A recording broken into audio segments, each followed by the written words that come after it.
why did you change your mind and decide you want 58% of all my money? Like, what is going on? Like, and it even will make you adjust where you decide to lay your head. Common sense would say if you don't. Behind the spotlight, 50 Cent-born Curtis Jackson has faced plenty of family struggles. He's a father of two, but while he's made waves in the rap game, his personal life has been full of ups and downs. His relationship with his oldest son, Marquise Jackson, has been especially rocky.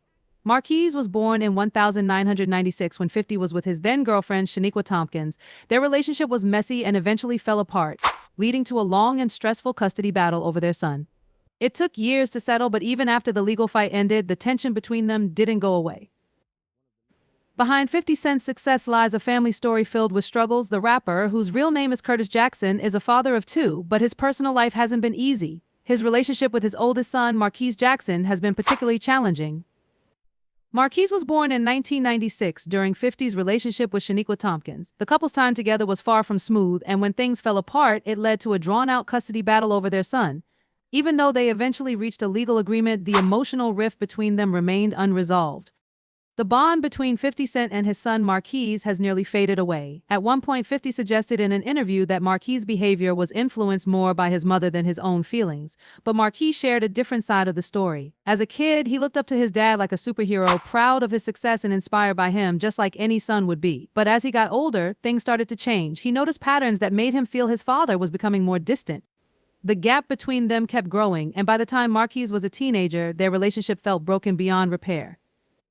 Around 10 or 11, their connection was nothing like it had been. Fast forward to 2018, and the tension reached its peak. A photo surfaced of Mares posing with the son of Kenneth Supreme McGriff, a notorious figure linked to one of 50's most dangerous rivals. McGriff had allegedly been involved in a plot that led to 50 Cent getting shot 9 times back in 2000. So for 50 to see his son with McGriff's kid, that was the final straw. He responded with a cold comment on Instagram, saying that if both Mares and McGriff's son were hit by a bus, neither father nor son was willing to lose. 50, however, responded to the backlash from his bus comment on Twitter, saying he had zero ill will towards anyone living on this earth. But he didn't stop there. He pointed out the deeper issue: the people Mars was associating with were, in his eyes, a reflection of the negative energy aimed at him. He said he had paid $1,360 in support for Mars to have opportunities that 50 himself never had growing up, but for him, it wasn't about the money, it was about the lack of. If Mares really wanted to sit down with him, he would call, not go to TMZ or Instagram. 50 wasn't buying the public plea and felt like his son didn't genuinely want to reconnect. He also said something that hit hard: if you've mailed someone $1 million, right, and they have zero respect for you, how much you think you got to give them before they have a little bit? For 50, it was clear no amount of money was going to fix what had been broken between him and Mares, but Mars wasn't done after hearing his respect he felt for his own son. Fast forward to October 2022, when the feud took another turn. Mares made a public offer to his father, saying he'd give $56,700 just to spend 24 hours with him. Now, to understand the context, $6,700 was the amount of monthly child support 50 had been paying for Mares, but to Mares that money didn't mean much if his father wasn't there emotionally. If it takes me paying him for his time, I'm more than willing to do that. Not long after 50 Cent addressed this, saying, after hearing his dad's comments, Marquise took to Instagram to speak his truth. He shared that he had tried reaching out privately but didn't even have a way to contact 50 directly. His dad had him blocked on social media, and he didn't have his phone number. Marquise claimed that people around them were too afraid of 50 to step in and help fix things. Feeling shut out, he believed calling his father out publicly was the only way to get his attention. He made it clear he wasn't a kid asking for handouts or money. He just wanted a real man-to-man conversation to clear the air. The last time Marquise and 50 were supposed to meet, his father never showed up, and it crushed him. Though he forgave 50 for it, he admitted he's still waiting for that conversation they never had. Despite all the tension, Marquise has followed in his dad's footsteps, in one way pursuing music. He dropped his first single, Different, in 2017 and has been steadily releasing music since, working hard to build his own identity outside his father's shadow. Meanwhile, 50's relationship with his younger son, Sire, is even more complicated, partly due to ongoing family conflicts. In September 2012, 50 Cent welcomed his second son, Sire, with excitement. Unlike his complicated relationship with his first son, Marquise, 50's bond with Sire seemed strong, but behind the scenes, things weren't as perfect as they seemed. His relationship with Sire's mother, Daphne Joy, has been rocky. In March 2024, Daphne opened up publicly, accusing 50 of mistreating her. She took to Instagram to share her pain, saying that he had broken her heart and shattered the little hope she had left. For him as a father, the rapper denied the claims, and this situation took their already complicated relationship to a whole new level. These accusations came at a time when 50 was already making moves to get sole custody of Sire. There were claims that Daphne had been involved in adult work allegations, tied to a lawsuit involving Diddy's ex-assistant. Joy has fiercely denied these claims, but it's clear that the battle between her and 50 Cent isn't just playing out in courtrooms, it's all over the headlines now. 50 Cent and legal trouble aren't strangers to each other. Back in 2013, he faced domestic violence charges related to an incident with Joy. He was accused of kicking her in the stomach during an argument and trashing her property. While he avoided the more serious charges by pleading guilty to misdemeanor vandalism, he still had to serve 3 years of probation and put in some community service. That incident was a red flag that showed the tension between 50 and Joy wasn't just tabloid gossip, it had real consequences. Fast forward to 2024, and despite all the chaos, 50 Cent is thinking about his legacy, especially when it comes to Sire. In an interview, he shared that he plans to leave all his wealth to his youngest son. 50's empire is huge, and while he's not in a rush to become a billionaire, he's stacking up serious cash. When asked if his fortune would go to Sire, the rapper didn't hesitate. That's the idea. What's left of me will be there for him to run with. To 50, it's clear that Sire is his focus when it comes to what he leaves behind. But as fans heard about 50's, as 50 Cent focuses on his future with Sire, one big question lingers: what about his firstborn, Marquise? The tension between 50 and Marquise has been in the spotlight for years, and things don't seem to be improving. Their feud has played out on social media time and time again, with one of the most memorable moments happening in 2018. That year, Marquise shared a photo on Instagram hanging out with Kenneth McGriff's son. For those familiar with 50's past, McGriff is a name tied to some serious street drama, and seeing Marquise with him only fueled the ongoing tension between father and son. There were even allegations that McGriff was involved in the attempt on 50's life back in 2000 when he got shot 9 times and somehow lived to tell the tale. So when 50 saw his son posing with the son of a man who's basically a sworn enemy, he was heated and dropped a cold comment on the photo. It was one of those moments that made it clear just how deep the divide between 50 and Mares had become. While he is focused on securing his legacy for S, the broken relationship with Mares looms in the background. Fans are left wondering if there's any chance for 50 Cent and his son Marquise to fix their broken relationship. 50's journey from the streets to superstardom is well known, but behind the fame and success, there's a family story that played a huge role in shaping him. Curtis Jackson wasn't just influenced by Queens, New York. He was raised by his tough, single mother, Sabrina Jackson, who gave him everything she had. To 50, Sabrina wasn't just a mom, she was his whole world, his provider, and the one who inspired him the most. Despite all the challenges she faced, Sabrina made sure her family stayed strong. Tragically, Sabrina paid with her life, so at that point, she started hustling to be able to provide for me at that point, and she got killed when I was like 8 years old. When Curtis was just 8 years old, Sabrina Jackson's life was cut short in 1983, and what authorities suspected was a homicide.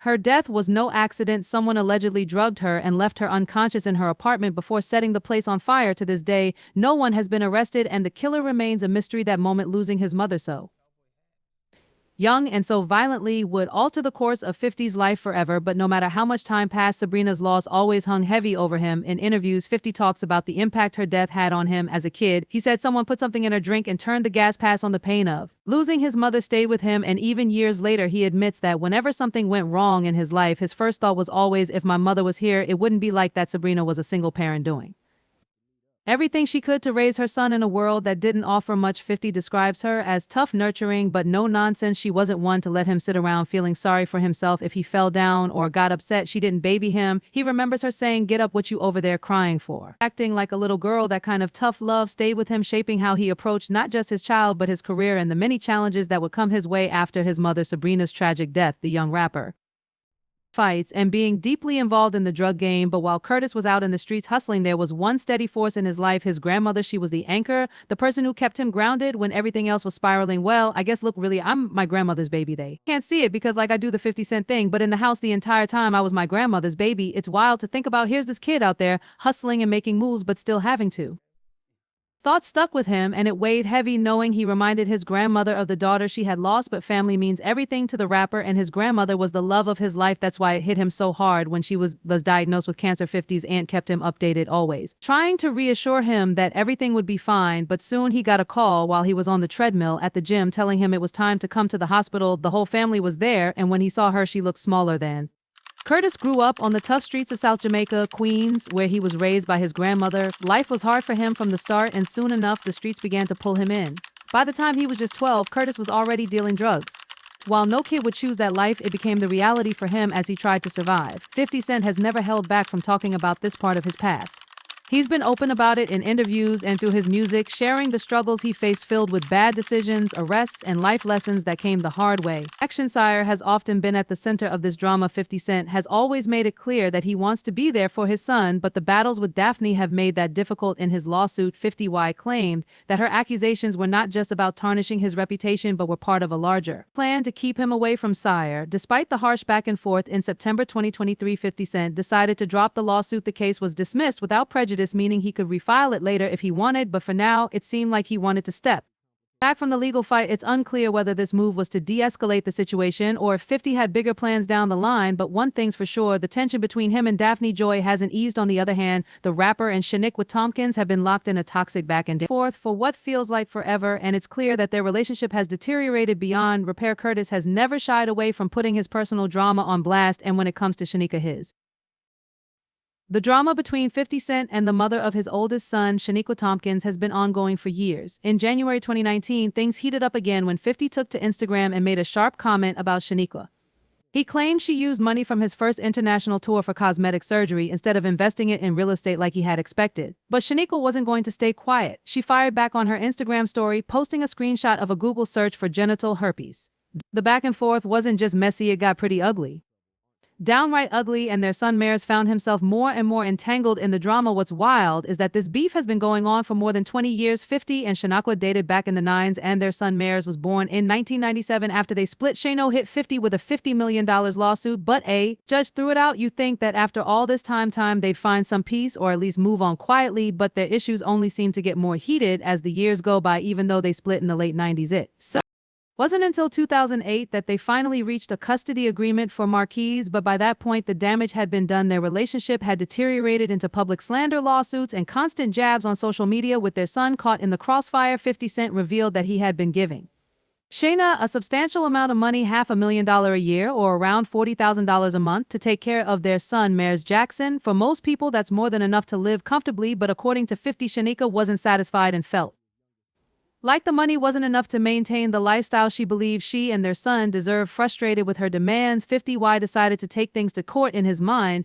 if the amount he was providing wasn't appreciated, then it was time for the legal system to step in and set things straight. When the court ruled, it was a game changer. Instead of the $40,000 a month he had been giving, the court lowered it significantly, ordering him to pay $6,700 a month in child support. "I'm already giving you what he's supposed to," claimed. Her accusations had done serious damage to his reputation. According to him, the public humiliation and the loss of respect he experienced because of her posts were no small issues. It wasn't just about the drama, it was about his name and his ability to see his son Daphne's post aired out personal details, talking about how she felt controlled and harmed by him, adding fuel to an already smoldering situation. Although the post didn't stay up for long, it did enough damage in 50's eyes to spark legal give. Then when he turns into the $6,700, that's not enough, and it's never going to be enough. One of the more recent flare-ups came when it was reported that Shaniqua was working on a reality TV show with NASA's ex-girlfriend Carmen Bryan. The show was supposed to be about women in business empowering each other, but 50 wasn't having it. He fired off on Instagram saying that she should get a real job. Shaniqua never wanted to back down, responded by saying that he didn't have the power he claimed to have. She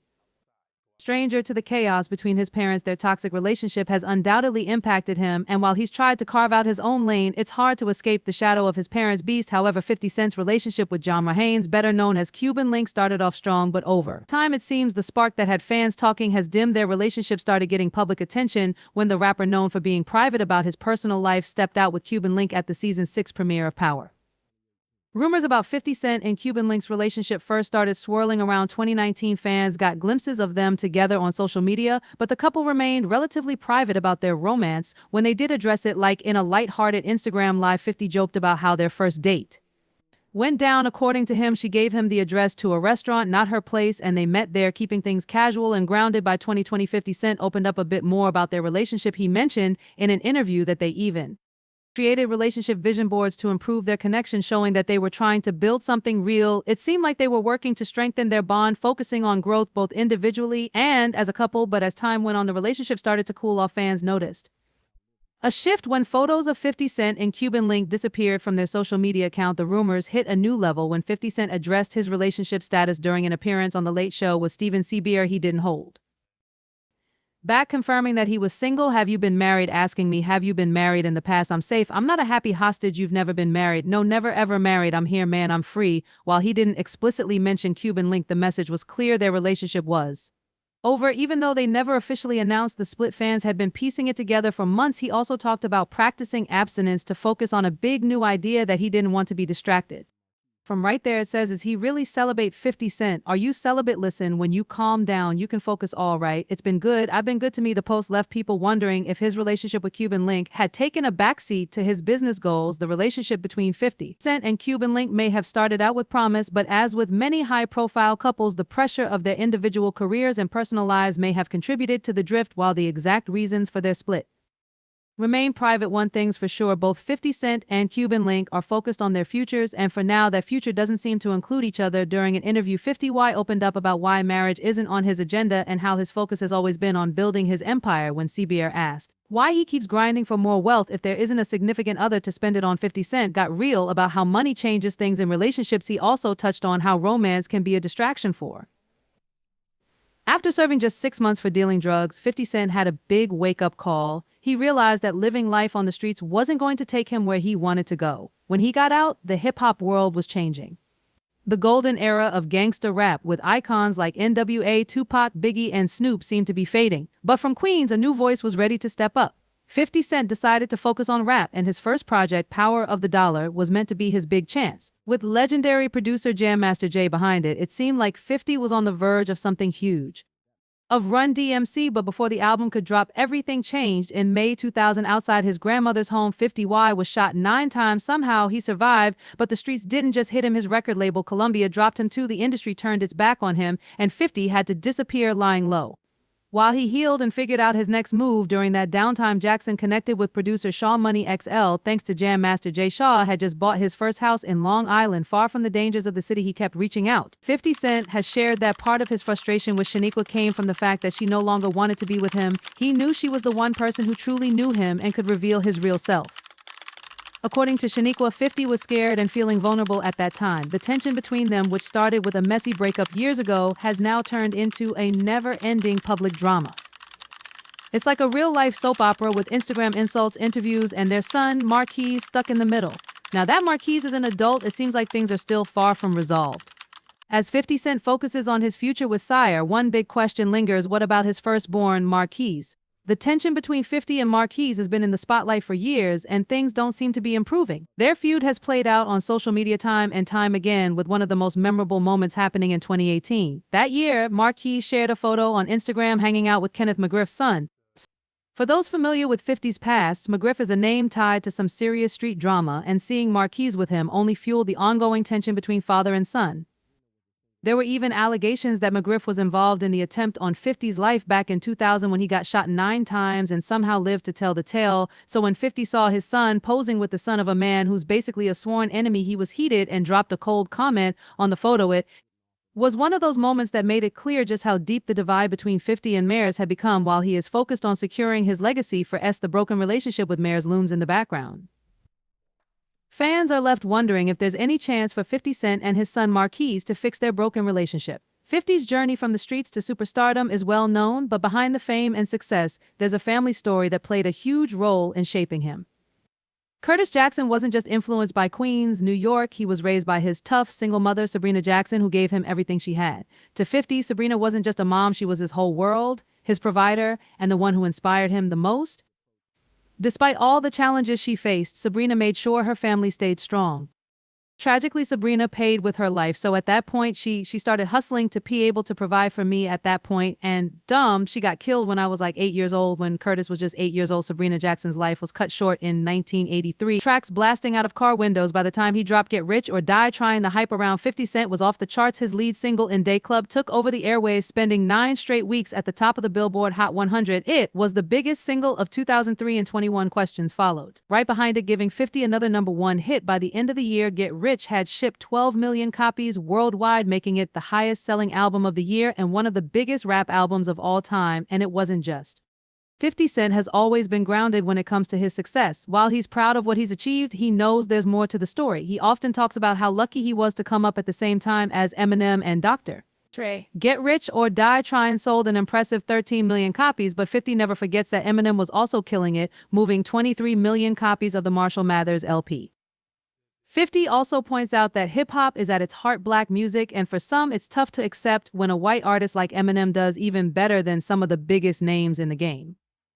Artist, he said that when your head gets so big it can't even fit through the door, having someone around with greater success keeps you level-headed, giving props to both Eminem and Dre for keeping them grounded. Ever since then, 50 has operated with that same mentality. He doesn't come with a sense of entitlement. Instead, there's this unrelenting drive to keep achieving both in music and beyond. He's expanded into TV, business, and more, but music will always be his first love. Thanks for watching. If you enjoyed this video, click on one of the videos on your screen to dive into more content from our channel. Don't forget to like, subscribe, and hit the bell icon for more.